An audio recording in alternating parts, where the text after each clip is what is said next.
थोड़ा सा हाँ पीछे पीछे पीछे चलिए, चलिए चलिए। आप जो कहिएगा वही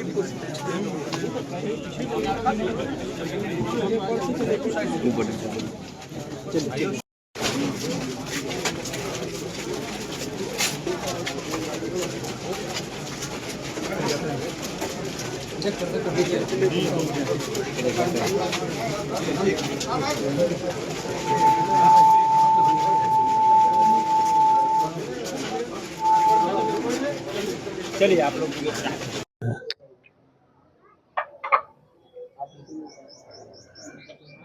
क्या बिहार में न्याय नाम की कोई चीज नहीं रही है?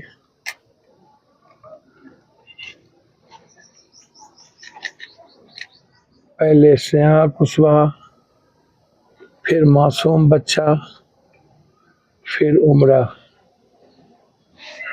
और ना जाने कितना स्नेहा, कितना उमरा, कितना बच्चा, कितना बच्ची। यह इस देश के पीएम और सीएम को नजर नहीं आता। जब वो बात करते हैं 20 साल पहले जंगल राज की, प्रधानमंत्री जी, बनारस में जहां आप लोकसभा के सदस्य हैं, खेलते जीते जागते परिवार के बच्चों के साथ सामूहिक बलात्कार करके मार देता है, और आपकी पुलिस, यूपी की पुलिस उल्टे बिहार को गाली देता है, और आज भी न्याय नहीं हो पाता है। न्याय, बेटी के न्याय भी जाति, धर्म, मजहब के आधार पर हो। और इस देश में सबसे बड़ी विडंबना है जब मणिपुर में कुकीज और मत्तों के नफरत के आधार पर बच्चियों का सामूहिक लगातार बलात्कार हो, और देश का पीएम और देश मुख दर्शक बने रहे।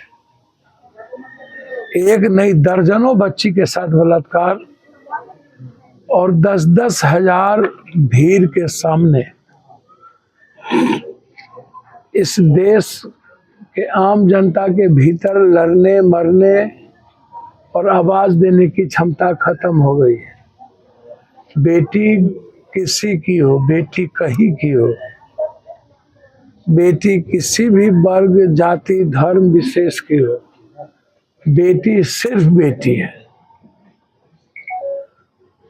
और मुझे लगता है जो देश मणिपुर की घटना के बाद मुख दर्शक बन जाए, वह देश कायर है, कमजोर है। उस देश के भीतर अब कुछ नहीं बचा है। इसीलिए हम लौटा तो नहीं सकते हैं, लेकिन लगातार सासाराम हत्या का, बलात्कार का शिकार होता जा रहा है।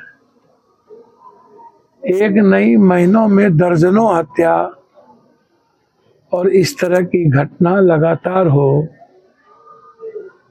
और हम आम आदमी के लिए जी भी ना पाए, न्याय भी ना हो पाए, सड़कों पर नहीं उतर पाए, और 12 घंटा 48 घंटे के अंदर सब कुछ फिर से पुनः मुझको भवा फिर चुहिया की चुहिया।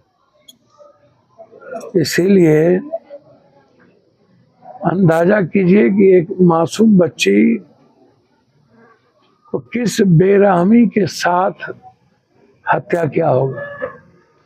वो हमारी बेटी हो या आपकी बेटी हो, हम सबको मिलकर बेटियों के न्याय के लिए आवाज देना चाहिए। Justice for Sneha, justice for उमरा, हम सबको लड़नी चाहिए।